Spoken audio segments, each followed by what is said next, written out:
ദൈവനാമത്തിന് മഹത്വമുണ്ടാകട്ടെ. നോമ്പിൻ്റെ ഈ 22-ാം ദിവസം ഞായറാഴ്ച നമുക്കൊരുമിച്ച് ദൈവസന്നിധിയിലായിരിക്കാൻ സഹായിച്ച ദൈവകൃപയോർത്ത് സ്തോത്രം ചെയ്യുന്നു.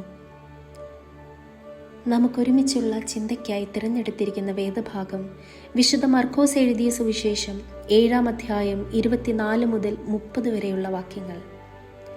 അവൻ അവിടെ നിന്ന് പുറപ്പെട്ട് സീദോന്റെയും സോരിന്റെയും അതിർ നാട്ടിൽ ചെന്ന് ഒരു വീട്ടിൽ കടന്നു. ആരും അറിയരുത് എന്ന് ഇച്ഛിച്ചു എങ്കിലും മറഞ്ഞിരിപ്പാൻ സാധിച്ചില്ല.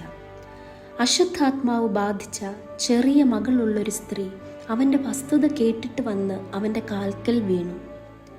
അവൾ സുറഫോയിനിക്ക ജാതിയിലുള്ള ഒരു യവന സ്ത്രീയായിരുന്നു. തൻ്റെ മകളിൽ നിന്ന് ഭൂതത്തെ പുറത്താക്കുവാൻ അവൾ അവനോട് അപേക്ഷിച്ചു. യേശു അവളോട്, മുൻപേ മക്കൾക്ക് തൃപ്തി വരട്ടെ, മക്കളുടെ അപ്പമെടുത്ത് ചെറുനായ്ക്കൾക്ക് ഇട്ടുകൊടുക്കുന്നത് നന്നല്ല എന്ന് പറഞ്ഞു. അവൾ അവനോട്, അതേ കർത്താവേ, ചെറുനായ്ക്കളും മേശയ്ക്ക് കീഴെ കുട്ടികളുടെ അപ്പനുറുക്കുകളെ തിന്നുവല്ലോ എന്ന് ഉത്തരം പറഞ്ഞു. അവൻ അവളോട്, ഈ വാക്ക് നിമിത്തം പൊയ്ക്കൊള്ളുക, ഭൂതം നിന്റെ മകളെ വിട്ടുപോയിരിക്കുന്നു എന്ന് പറഞ്ഞു. അവൾ വീട്ടിൽ വന്നാറെ മകൾ കിടക്കമേൽ കിടക്കുന്നതും ഭൂതം വിട്ടുപോയതും കണ്ടു. നമുക്ക് പ്രാർത്ഥിക്കാം. ദൈവമായ കർത്താവേ, ഞങ്ങൾ ഒരുമിച്ച് ദൈവസന്നിധിയിൽ വിശുദ്ധ ധ്യാന ചിന്തയ്ക്കായി ഒരുമിച്ച് ആയിരിക്കുന്നു. ദൈവമേ, നിന്റെ വചനം ധ്യാനിക്കുമ്പോൾ കർത്താവിൻ്റെ ഏറിയ സാന്നിധ്യം കൊണ്ട് ഞങ്ങളെ നിറയ്ക്കണമേ. ജീവകരമായ അവിടുത്തെ മരണത്താൽ ഞങ്ങളുടെ ഹൃദയദൃഷ്ടികൾ പ്രകാശിച്ച് എല്ലാവരുടെയും നന്മയ്ക്കായും രക്ഷയ്ക്കായും പ്രവർത്തിക്കാൻ സഹായിക്കണമേ. ആമേൻ. 21-ാം നൂറ്റാണ്ടിൽ ലോകത്തിന് പ്രത്യാശയും മാർഗനിർദ്ദേശവും നൽകിക്കൊണ്ട് ഫ്രാൻസിസ് മാർപ്പാപ്പ കോവിഡ് കാലത്തെ ആദ്യ യാത്ര ഇറാഖിലേക്ക് നടത്തി. ഒരു പുതിയ അധ്യായം സൃഷ്ടിച്ചു. അബ്രഹാം ജനിച്ച ഊർ എന്ന പട്ടണത്തിൻ്റെ പുരാതന അവശിഷ്ടങ്ങൾ പശ്ചാത്തലമാക്കിക്കൊണ്ട് ക്രമീകരിക്കപ്പെട്ട ഒരു സ്റ്റേജിൽ അദ്ദേഹം ഇപ്രകാരം പ്രസംഗിച്ചു: From this place where faith was born, land of our father Abraham.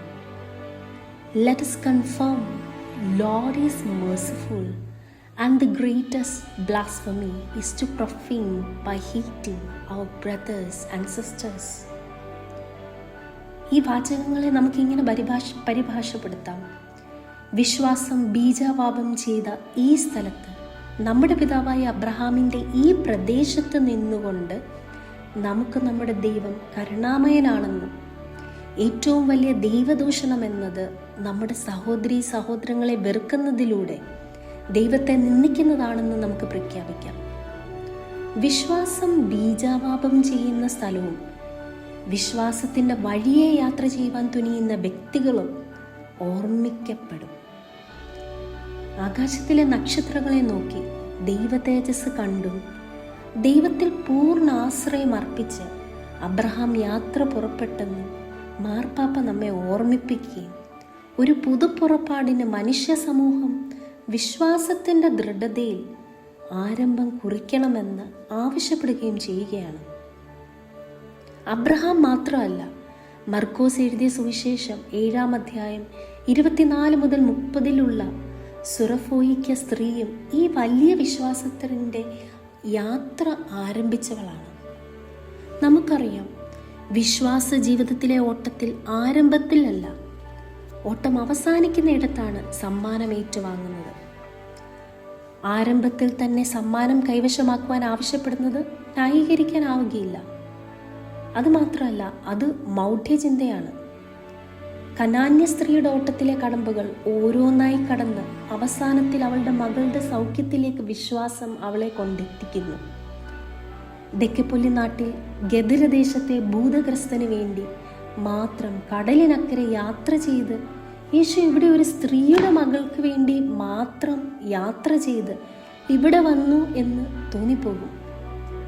വിശ്വാസത്തിൽ വിജയത്തിൻ്റെ ട്രോഫി നൽകി യേശു തിരികെ പോകുന്നു. മാർപ്പാപ്പ പറഞ്ഞതുപോലെ സഹോദരനെയും സഹോദരിയെയും വെറുക്കുന്നതാണ് ദൈവനിന്ദ, ദൈവദൂഷണം. എല്ലാവരെയും കരുതുന്ന, സ്നേഹിക്കുന്ന അനുഭവമാണ് ദൈവാനുഭവത്തിലേക്ക് നമ്മെ നയിക്കുന്നത്. സുവിശേഷങ്ങളിൽ നിറഞ്ഞു നിൽക്കുന്ന മധ്യസ്ഥ പ്രാർത്ഥനയെ കർത്താവ് കൈക്കൊള്ളുന്നത് സ്ഥലവും കാലവും വയസ്സും ജാതിയും വംശവും സ്ത്രീ പുരുഷ ലിംഗഭേദവും ഒന്നും നോക്കാതെ എല്ലാവർക്കും സൗഖ്യദായക അനുഭവം പ്രദാനം ചെയ്യുന്നത് എല്ലാവരെയും കർത്താവ് ഉൾക്കൊള്ളുന്നതുകൊണ്ടാണ്. ഈ കാര്യങ്ങളെയെല്ലാം മനസ്സിലാക്കി നമുക്ക് ഏകാത്മാവോടുകൂടി ദൈവത്തിൻ്റെ മക്കളായി ജീവിക്കുവാൻ നമ്മെ ഓരോരുത്തരെയും കർത്താവ് ബലപ്പെടുത്തുമാറാവട്ടെ. ആമേൻ.